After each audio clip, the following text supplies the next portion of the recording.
할렐루야. 온 이스라엘 교회 샤반 예배에 참석하신 여러분들을 주님의 이름으로 환영합니다. 오늘은 레위기 토라 포션 5784 두 챕터인데요. 탓지리아와 맷조라, 나병 이렇게 한번 다뤄보도록 합니다. 레위기 12장 2절 이스라엘 자손이 말하이르라 여인이 임신하여 그래요. 임신할 때 탓지리아 이렇게 히브리어 단어죠. 남자를 낳으면 그는 이래 동안 부정하리니 곧 월경 때와 같이 부정할 것이며 여덟째 날에는 그 아이의 표피를 뵐 것이요. 그래서 피와 관계가 있어요. 그래서 이렇게 아이를 낳으면은 여자아이를 낳고 남자아이를 낳고 이럴 때 따라서 여자의 그 부정함이 길이가 달라지죠. 근데 이런 부분들은 우리가 잘 모르지만 하여튼 성경에 있는데 결과적으로 이제 피의 관계가 있어요. 피에.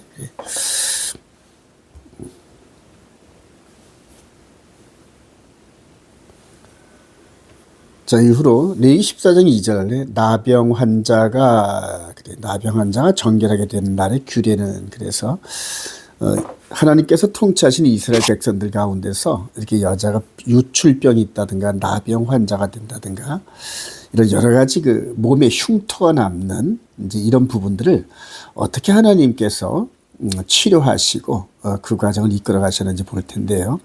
특별히 오늘은 그 제사장들에게 의해서 주어지는 그런 그 일들인데 5절에 보니까 제사장은 또 명령할 그 새 하나는 새 두 마리 가운데서 하나는 흐르는 물 위에 질그를 안에서 잡게 하고 다른 새는 산채를 가져다가 백향목과 홍색실과 우슬조 함께 가져다 흐르는 물 위에서 잡은 새의 피를 찍어 그래요. 그러니까 죽어서 피를 흘린 그 새의 피를 산 새에다 찍어서 나병에서 정결함 받을 자에게 7번 불에 정하다 하고 그 살아있는 새는 들에 놓을지며 이런 규례가 있네요. 규례가 있는데 결과적으로 이 부분이 우리들이 영혼의 몸에 대한 문둥병 이 부분을 이제 보여주시기 위한 건데 이게 두 마리 비둘기 중에 한 마리가 죽어서 피를 흘리고 그 피를 또 살아있는 새한테 발라서 날아가게 하면서 둘 중에 하나는 죽고 하나는 날아가는 이제 그런 부분들이 최종적으로 예수 그리스도 안에 흘리신 이 흘리신 피를 우리 마음에 뿌림을 받아서 우리는 낫게 되고 그래서 날아가는 새 역할은 우리죠. 그리고 죽은 그 비둘기 역할에 이 부분을 우리 주님께서 하시는 이런 여러 가지 모양과 규례를 통하여서 우리가 그 하나님의 형상을 닮은 속사람이 정말 더럽고 추한 그런 모습에서 어떻게 완전한 모습으로 거듭나는지 그 과정을 이렇게 보여주신다 할 수 있겠죠. 그래서 히브리서 9장 22절 이하에는 히브리서 기자는 이런 부분들을 포괄적으로 이렇게 깨달으면서 예수 그리스도 안에 있는 우리들의 속사람의 정결함을 이렇게 말씀하시는데요. 율법을 따라 거의 모든 물건이 사람까지도요. 피로서 정결하게 되나니 피 흘림이 없은즉 사함이 없느니라. 그러므로 하늘에 있는 것들의 모형은 그래요. 지금 보이는 이거죠. 보이는 하늘에 보이는 모형은 이런 것들로서 정결케 할 필요가 있었으나 그래서 새의 피라든가 여러 가지 그 대속제물의 짐승의 피로서 정결할 필요가 있었으나 하늘에 있는 그것들은 더 좋은 제물로 할지니라. 그래서 더 좋은 제물이 바로 예수 그리스도를 말씀하시잖아요. 근데 우리 겉모습의 육신의 이런 부분들은 이런 비둘기 피라든가 여러 가지 송아지 피라든가 이걸로 정결케 할 수 있었는데 우리 속에 하나님의 형상을 담은 속사람의 이 허물은 오직 예수 그리스도의 피밖에 없다는 사실을 우리에게 강조해 주시기 위한 거거든요. 더 좋은 제물 예수 그리스도인 줄 확신합니다. 자, 한번 구체적으로 들어가 볼까요? 레위기 13장 2절에 만일 사람이 그의 피부에 무엇이 돋거나 뾰루지가 나거나 색점이 생겨서 그의 피부에 나병 같은 것이 생기거든 그를 곧 제사장 아론에게나 그의 아들 중 한 제사장에게로 데리고 갈 것이요. 그래요. 자, 그러면서 우리 인류가 범죄함으로 이렇게 쫓겨났잖아요. 쫓겨났고 그 다음에 이제 이런 형태의 삶이 이렇게 문둥병을 앓고 있는 그런 그 가족 중에 이렇게 면회를 갔을 때 넘지 못할 선 이런 부분들을 통하여서 우리들 이제 인도하는데요. 특별히 문둥병 환자에게서는 45절에 나병 환자는 옷을 찢고 머리를 풀며 윗입술을 가리고 외치를 부정하다. 나는 부정하다 할 것이요. 병 있는 날 동안은 늘 부정할 것이라. 그가 부정한 자 혼자 살되 진영 밖에 살지이라. 그러면서 우리들의 원죄 아담과 하와가 쫓겨난 이런 부분들이 우리 문화 속에서는 역사 속엔 잡히질 않는데 이런 과정들이 이스라엘 백성들을 이끌어 가신 하나님의 통치 경륜에서 보이는데 이게 바로 베너의 그 그림이죠. 베너가 아들 베너가 엄마와 여동생의 그 문둥병이 돼가지고 이렇게 선을 넘지 못하는 이런 부분들 속에서 하나님 아버지와 우리가 영적인 그런 교제가 이렇게 지금 자유롭지 못한 상태에서 이루어지고 있다는 사실을 우리들이 지금 보여주고 있는 겁니다. 궁극적으로 하여튼 구약에 나타난 여러 가지 모양과 모형적이라는 사건들이 바로 우리들을 향하신 하나님의 그 보이지 않는 진실을 보여주시는 거죠, 우리에게. 그래서 이제 앞으로 궁극적으로 이제 69일에 70일의 사이에서 이루어지는 이런 일들 가운데서 영원한 함께 사는 이런 삶이 있는가 하면은 또 영원한 분리된 이런 그 영벌에 처하는 이런 결과물. 그래서 저와 여러분들에게 하나님의 말씀 안에서 영생의 부활로 또 말씀 밖에 있으면 영벌의 부활로 처해지는 이런 것들을 계속적으로 구약 사건에서 보여주고 있는 겁니다, 지금. 자, 계속 22장 12절 보라 내가 속히 오리니 내가 줄 상이 내게 있어 각 사람에게 그가 행한 대로 갚아주리라. 그래요. 나는 알파 오메가여 처음과 마지막이요 시작과 마침이라. 자기 두루마기를 빠는 자들은 복이 있나니 이는 그들이 생명나무에 나아가며 문들을 통하여 성에 들어갈 권세를 받으려 함이로다. 개들과 점술가들과 음행하는 자들과 살인자들과 우상숭배자들과 및 거짓말을 좋아하며 지어낸 자는 다 성 밖에 있으리라. 그래서 이 부분을 보면 십계명의 메시지대로 살지 못했던 우리 속사람이 이 영적인 문둥병에서 예수의 보혈로 피로 깨끗함을 받고 난 이후에 하나님께서 거룩의 여정의 길을 우리들에게 프랙티스 시키시는 게 이제 토라거든요. 그래서 완전히 죄와 분리된 그러한 완숙된 그런 삶을 통하여 영생의 부활로 우리가 부활로 나오죠. 그리고 이런 부분들 하나님께서 우리 육신의 삶 동안에 또 하나님은 70일에 있는 이런 그 구속사의 타임라인 리미트 안에 있는 이 과정에서 하나님 말씀대로 순종했던 사람들 그리고 또 불순종했던 사람들 영원한 분리 이게 보이죠? 분리됐던 이 부분들 완전히 영적인 세계에서 영원한 분리가 되는 이런 부분들이죠. 자, 문둥병자 나아만 장군과 성도의 최후 심판 이런 부분들이 이스라엘 백성들의 문둥병자 사건에서 보여주는데요. 열왕기 5장 1절 아람 왕의 군대 장관 나아만은 그의 주인 앞에서 크고 존귀한 자니 이는 여호와께서 전에 그에게 아람을 구원하게 하셨습니다. 그는 큰 용사이나 나병 환자더라. 나아만이 이에 내려가서 하나님의 사람의 말대로 요단강에 7번 몸을 잠그니 그의 살이 어린 나이에 살같이 회복되어 깨끗하게 되었더라. 여기서 글이 길어서 생략은 했지만은 이렇게 이스라엘에서 잡혀온 여종 한 사람의 전도에 따라서 남편 늘 집에 오면 문둥병 이 격리된 삶을 살 수밖에 없었던 아픔된 이 나아만 장군. 그러나 장군 복을 입을 때는 아주 의리의리한 장군이죠. 지혜가 있고 그래서 이런 아픈 삶을 살고 있는 이 가정에 하나님께서 포로 형식으로 한 여종을 보내서 전도하게 하셨고 그 나아만 장군이 소망을 가지면서 엘리사 선자에게 왔죠. 그래서 엘리 선자에게 선자가 요단강에 가서 들어가서 7번 들락날락하면서 몸을 씻으라 그랬더니 맨 처음에는 거만한 이 나아만 장군이 불순종하려고 하다가 지혜로운 그 참모들의 조언에 따라서 들어가서 7번 들어갔다 놨다 들었다 놨다 깨끗하게 됐다는 그런 이야기죠. 여기서 우리에게 보여주는 이 사건이 우리들의 육신의 문둥병을 말씀하시는 게 아니거든요.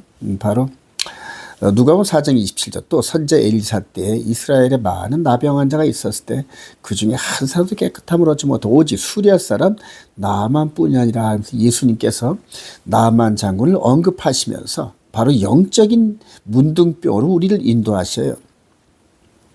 자, 이 부분 보이시나요?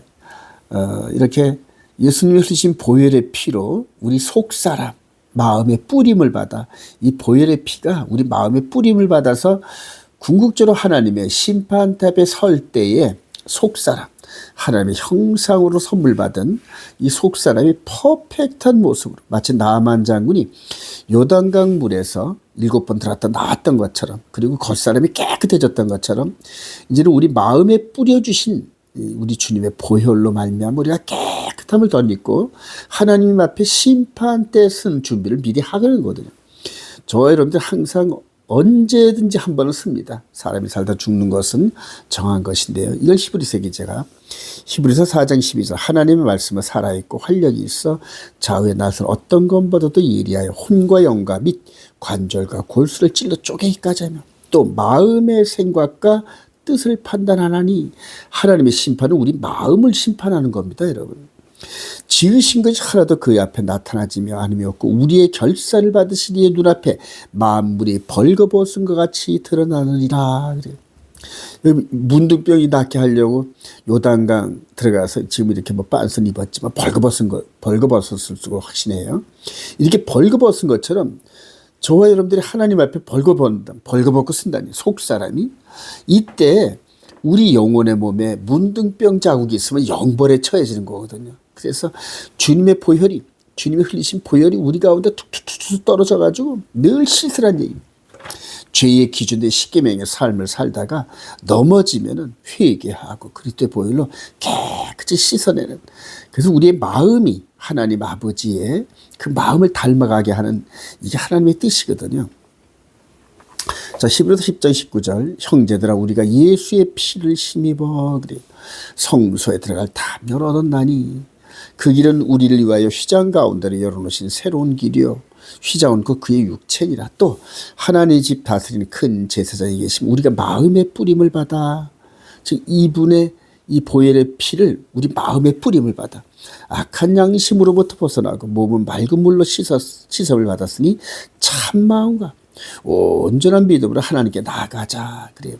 지금 아주 육신이 살아있는 동안에 이렇게 계속 이 영적인 상황이 이렇게 여러 부분과 여러 모양의 사건들을 통하여 영적으로 깨달아지면서 우리 영혼의 몸에 그리스도의 보혈의 피가 뿌려져서 마치 요단강이 7번 들어갔다 나와서 육적인 문둥병 상처를 낫게 한 이 나만 장구처럼 우리 영혼의 몸에 죄가 덕지덕지 묻어서 영혼의 문둥병 환자인 우리를 그리스도 보혈로 깨끗이 씻어가시는 이런 장면들이 영적으로 막 보여요. 그리고 우리가 성령에 의해서 이걸 깨달아지면 말씀으로 순종하고 영혼의 몸이 순종하고 묵상하면서 계속 참마음과 온전한 믿음으로 하나님께 나아가 예배드리는 이런 상태로 우리가 지금 현재 여정을 걷고 있거든요, 여러분. 그래요. 로마서 14장 10절 이 바울사도 이렇게 또 선언하네요. 내가 어찌하여 내 형제를 비판하느냐. 저와 여러분들 현재 남을 비판 많이 하잖아요. 미워하기도 하고. 어째 내 형제를 업신여기냐. 그래요. 우리가 다 하나님의 심판 때 서리라 그래요. 비판하거나 업신여기 이런 부분들 우리 주님께서 살인죄로 우리를 이렇게 정죄하셨어요. 마음 안에서 미워하고 비판하는 것 자체가 육신적인 살인죄와 똑같다. 그래요. 자, 기록됐을 때 주께서 이르시되 내가 살았노니 모든 무릎이 내게 꿇을 것이요 모든 혀가 하나님께 자백하리라 하였느니라. 이러므로 우리 각 사람이 자기를 하나님께 직고하리라. 그래요. 이 자리에서 우리가 직고한대, 하나님 앞에. 뭐 감출 것도 없어요. 근데 이런 삶을 지금 현재 살아있는 동안에 미리 그렇게 하라는, 우리의 벌거벗은 몸을 점검하면서 하나님 앞에 죄를 고백하고 더러움을 고백하면서 회개하면 저는 미쁘시고 이래서 아들이 흘려주신 보혈의 피로 우리 마음을 깨끗하게 남만장어처럼 씻어주셔가지고 언제든지 하나님 앞에서 설 수 있는, 심판 때 설 수 있는 그런 영적인 몸을 우리들에게 허락하신다는 얘기입니다, 여러분. 오늘 이 순간 우리 잠들기 전에 하루를 마감할 때 그 시간마다 우리 마음 안에 이렇게 나만장구처럼 정결한 영적인 몸의 상황이 되기를 소망합니다.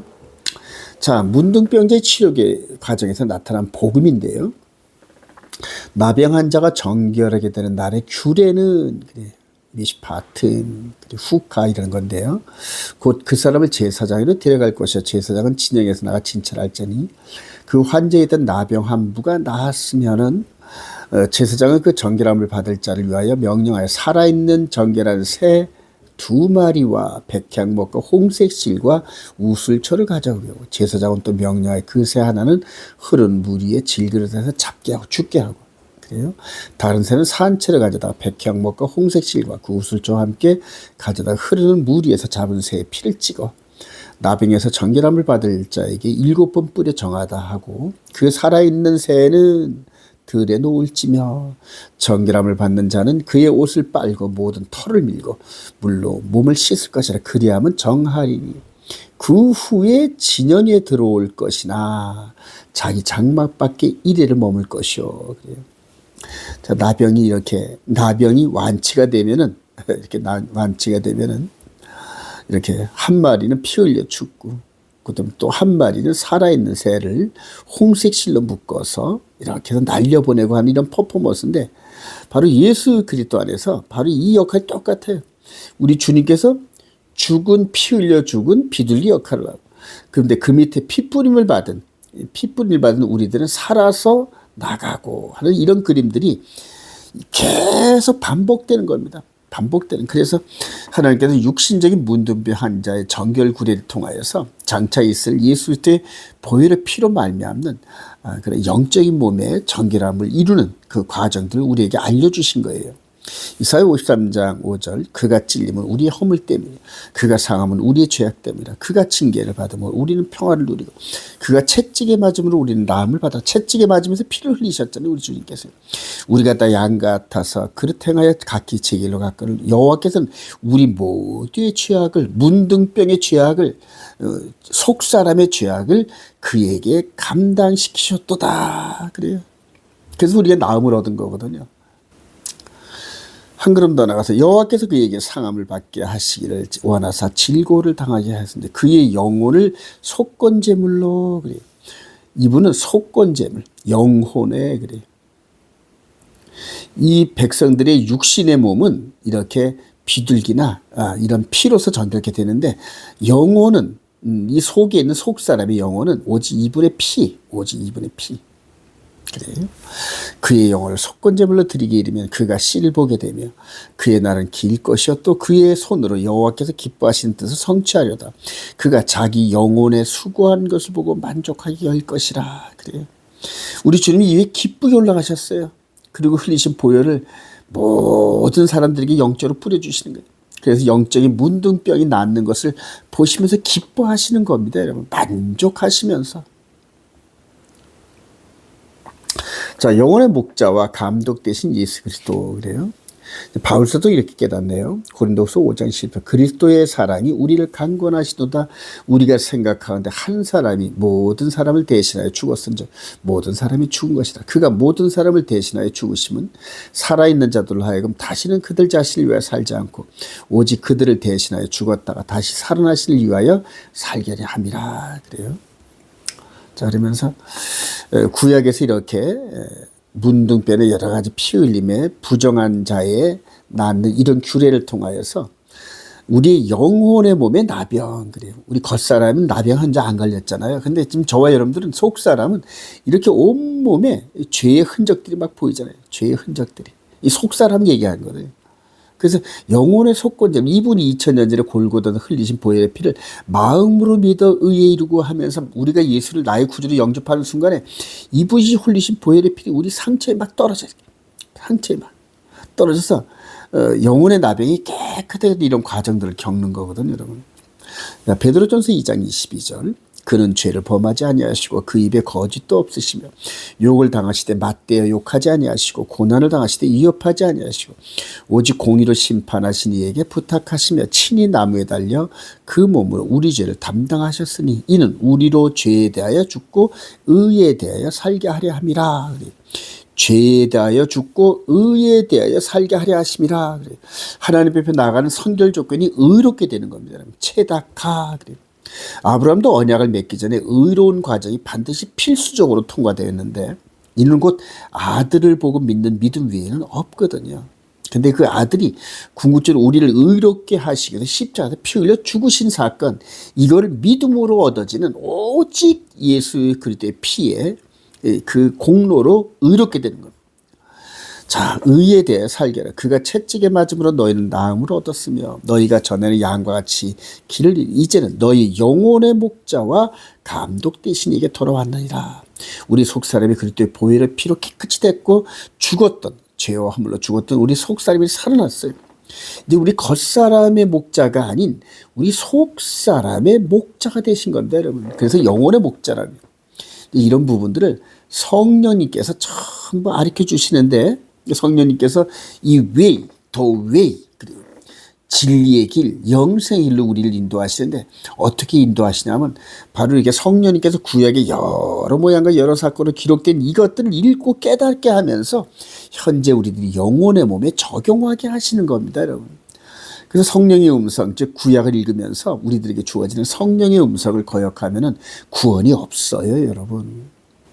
자, 이렇게 이 육신의 문둥병이 불가항력적 그러한 상황이었는데요, 구약에서는요. 근데 우리 예수님께서 문둥병을 치료하시는데 이 문둥병, 즉 나병을 치료하는 그분이 바로 메시아다라는 거거든요, 여러분. 그게 메시아 증표입니다, 바로. 누가복음 17장 11절 예수께서 예루살렘에 가실 때 사마리아와 갈릴리 사이로 지나가시다가 한 마을에 들어가시니 나병 환자 10명이 예수를 만나 멀리 서서 소리를 높여 이르되 예수 선생이여 우리를 불쌍히 여기소서. 그래요. 예수 선생이여. 그냥 막 외치는 거 이렇게. 한 푼 줍쇼가 아니라 당신께서 원하시면 우리를 깨끗하게 할 수 있나이다. You can make me clear. 그래요. 당신의 의지만 있으면 우리를 깨끗이 할 수 있나이다 라면서 막 접근도 못하고 접근을 못하잖아요. 그냥 멀리서 불쌍히 해달라고 그냥 그대로 그냥 외치는 장면이 그래요. 14절 보시고 이르시되 가서 제사장들에게 너의 몸을 보이라 하셨더니 그들이 가다가 깨끗함을 받은지라. 앞에서 말씀드린 대로 제사장이 가 보이라는 거예요. 낫으니까. 그래서 비둘기 2마리와 함께 이런 예식을 치르라는 거거든요. 즉 믿음으로. 그러니까 너의 몸을 보이라 하셨더니 만약 제사장 이들이 앞에 문둥병 있는 상태로 제사장한테 가면 돌 맞아요, 여러분. 그런데 믿음으로 가는 거예요, 믿음으로. 가니까 깨끗함을 받았대요, 여러분. 자, 마태복음 11장 2절 요한이 오게서 요한이 이렇게 예수께서 메시아인가 나중에 의심스러워진다는 거죠. 그래서 사람을 보내서 그리스도께서 하신 일을 보고 제자들을 보내 예수께 여짜오되 오실 그 이가 즉 메시아로 예고된 그 이가 바로 당신이오이까 우리가 혹시 다른 일을 기다려야 되니까 하면서 요한마저도 예수님의 사역에 대해서 메시아 사역에 대해서 의심을 갖게 돼요. 왜냐하면 요한 사도까지도 바로 이스라엘의 부흥과 영화를 위한 그런 그 메시아를 기다렸다는 거거든요, 여러분. 오늘날 지금 2024년 현재도 이스라엘 백성들은 이렇게 육신의 나라, 이스라엘 그 나라를 건국하고 회복하는 메시아를 기다리고 있다는 사실 우리가 참 마음 아프게 지켜봐야 됩니다, 여러분. 자, 4절 예수께서 대답하여 이르시되 너희가 와서 듣고 보는 것을 요한에게 알리되 맹인이 보며 못 걷는 사람이 걸으며 나병 환자가 깨끗함을 받으며 못 듣는 자가 들으며 죽은 자가 살아나며 가난한 자에게 복음이 전파된다 하리라. 제가 알았거든요. 이 요한마저도 이 메시아 사역에 대해서 오해하고 있었구나 하면서 다시 한번 나병 환자가 깨끗함을 받으며 그래. 오직 이 나병 환자를 깨끗게 하시는 분은 메시아거든요, 여러분.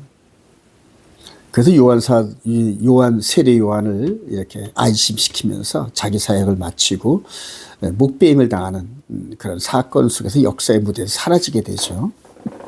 자, 우리 마태복음 10장 5절. 예수께서 12 사도들을 보내며 명하시되 이방인의 길로도 가지 말고 사마리아의 고을에도 들어가지 말고 오히려 이스라엘 집이 잃어버린 양에게로 가라. 가면서 전파하여 말하되 천국이 가까이 왔다 하고 병든 자를 고치며 죽은 자를 살리며 나병 환자를 깨끗하게 하며 귀신을 쫓아내되 너희가 거저받았으니 거저주라 하시면서 바로 메시아의 권세, 신적 권세를 제자들에게 이렇게 나누어 주시면서 사역의 지경을 넓혀가는, 그러나 1차적으로는 이스라엘 백성들에게 이 복음이 증거되어야 되거든요. 베드로전서 1장 1절.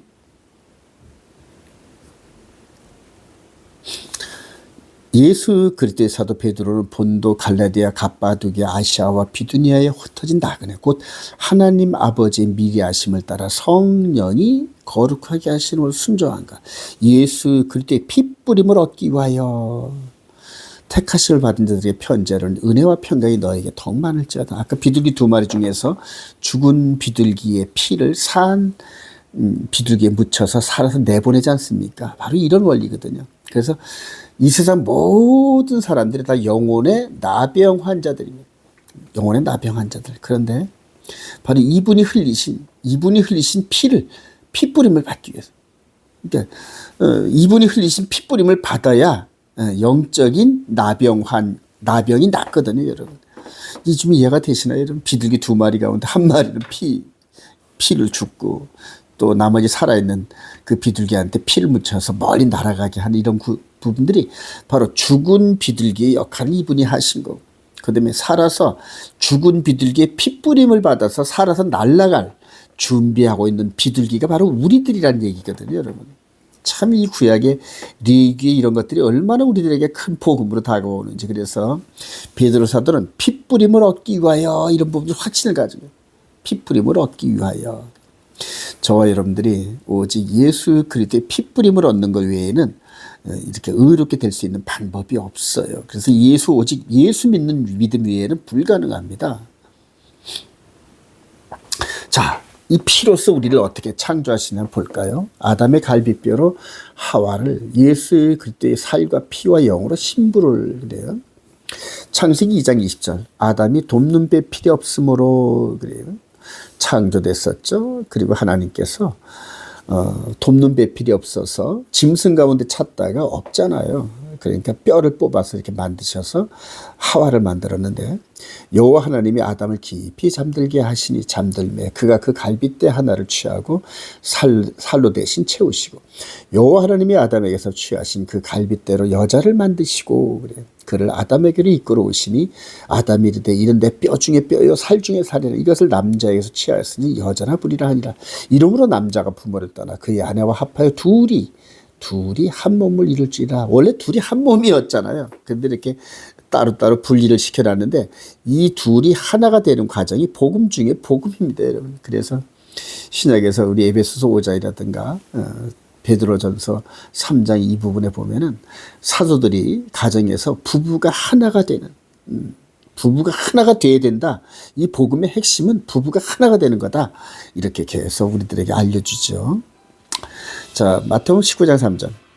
바리새인들이 예수께 나와 그를 시험하여 이르되 사람이 어떤 이유가 있으면 그 아내를 버리는 것이 옳으니까. 예수께서 대답하여 이르시되 사람을 지으시니까 본래 그들을 남자와 여자로 지으시고 말씀하시길 그러므로 사람이 그 부모를 떠나서 아내에게 합하여 그 둘이 한 몸이 될지라 하신 것을 읽지 못하느냐. 그런데 이제 둘이 아니요 한 몸이니 그러므로 하나님이 짝지어 주신 것을 사람이 나누지 못할지라 하시니. 그러면서 이렇게 아담과 하와를 결혼시키신 여호와 하나님께서 이제는 우리들에게 다가오셔서 당신이 신랑이시고 우리가 신부거든요. 그러니까 절대 헤어질 수가 없다는 얘기를 이렇게 영적으로 강조해 주시네요. 자, 그러시고 보세요. 이제 이렇게 아담의 뼈를 뽑아가지고 여자를 만들었듯이 이제는 마지막 아담이신 이분이 갈비뼈 옆구리에 찔려서 피가 나오죠. 물도 나왔다 그래요. 그래서 피와 물을 뿌려주셔야 지금. 그리고 밑에 맞잖아요. 이 영적으로. 그래서 이 겉사람 이 부분을 창조하신 게 아니라 이 피와 살을 속사람에게 뿌려주시면서 우리 지금 속사람을 창조하시는 거예요. 죄와 허물로 죽었던 이스라엘은 입안을 할 것 없이 모든 사람들이 높이 들려서 땅 아래에 있는 모든 사람들이 예수님의 피와 물로써 이렇게 속사람이 막 적셔져요, 지금. 적셔져요. 지금 재창조하시잖아요, 지금요.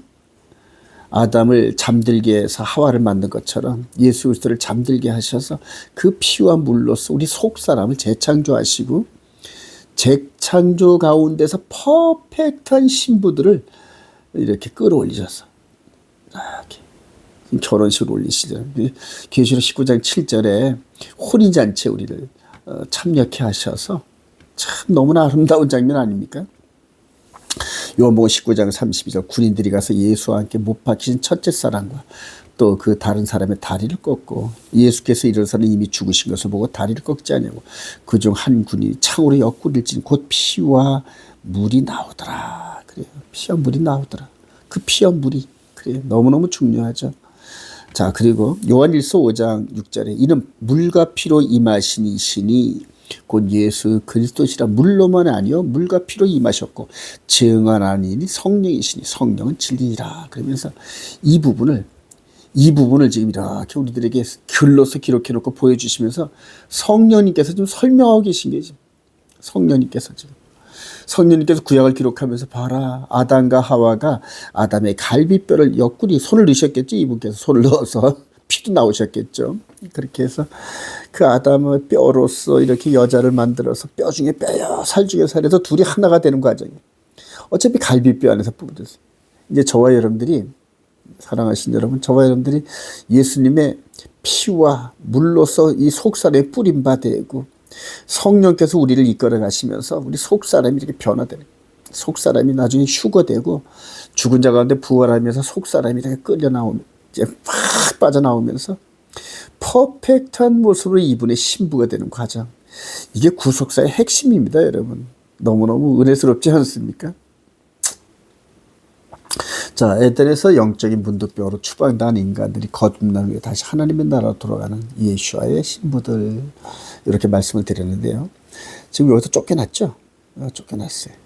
그리고 이제 더 이상 일로 들어가지 못하는데 쫓겨났죠. 예수께서 36장 24절 이하에도 쫓겨났어요.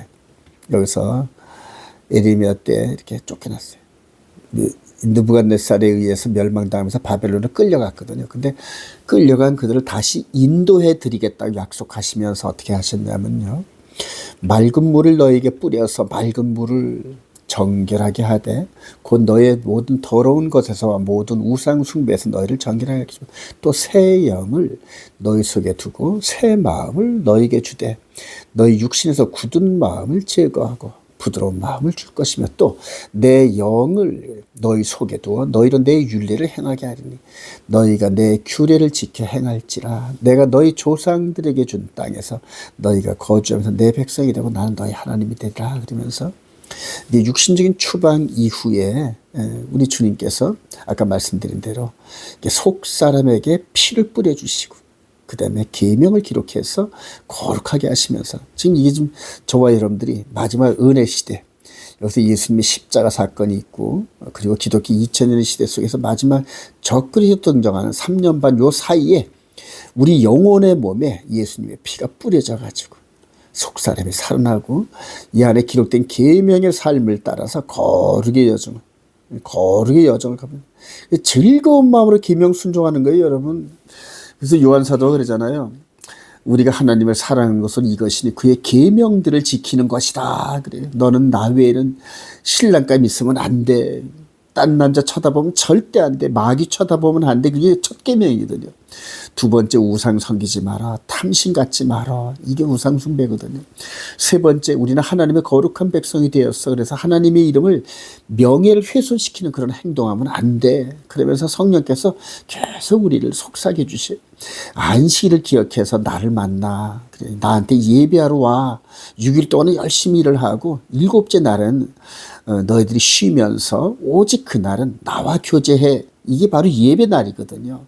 너의 부모를 공경해. 살인하지 마라. 간음하지 마라. 거짓말하지 마라. 도둑질하지 마라. 탐내지 마라. 이러면서 우리를 아주 하나님의 거룩한 성품으로 이끌어 가시는 과정이 지금 현재 기독교 2000년의 역사입니다, 여러분. 바로 이렇게 깨달으면서 우리가 즐거운 마음으로 우리 신랑 되신 그분을 만나는 혼인잔치 자리를 향하여 가는 소망 가운데서 우리가 이 땅에서는 때로는 핍박도 받고 그러는 겁니다, 여러분. 자, 계시록 14장 9절 이하에 이 일 후에 내가 보니 각 나라와 족속과 백성과 방언에서 아무도 능히 쓰일 수 없는 큰 무리가 나와 흰옷을 입고 장로 중 하나가 응답하여 나에게 이르되 이 흰옷 입은 자들이 누구며 또 어디서 왔느냐. 그러니까 내가 말하기를 내 주여 당신이 아시나이다니. 그가 나에게 이르되 이는 큰 환난에서 나오는 자들인데 어린 양의 피에 어린 양의 피에 그 옷을 씻게 하였느니라. 그래. 그러면서 우리 역사의 끝자락에서 바로 이 신옷을 입은 그리스도의 보혈의 피로 깨끗이 씻었어요. 깨끗이 씻어서 마지막 육신의 삶을 마무리하는 그 순간에 흠이나 티나 주름 잡힌 것이 없었고요. 또 우리 주님 재림하실 이때에 공중 강림하실 때 살아있는 성도들이 하늘로 쫙 끌어올리면서 흠이나 티나 주름 잡힌 게 없는 그런 생애를 살아냈다는 거거든요, 여러분. 이런 자들이 혼인잔치의 청함을 받습니다. 결론입니다. 영의 몸의 나병 치료를 받은 성도들의 남은 삶은 어때야 될까요? 그래요. 바로 이분의 보혈의 피를 우리 마음에 안 보이는 속사람에 뿌려졌어요.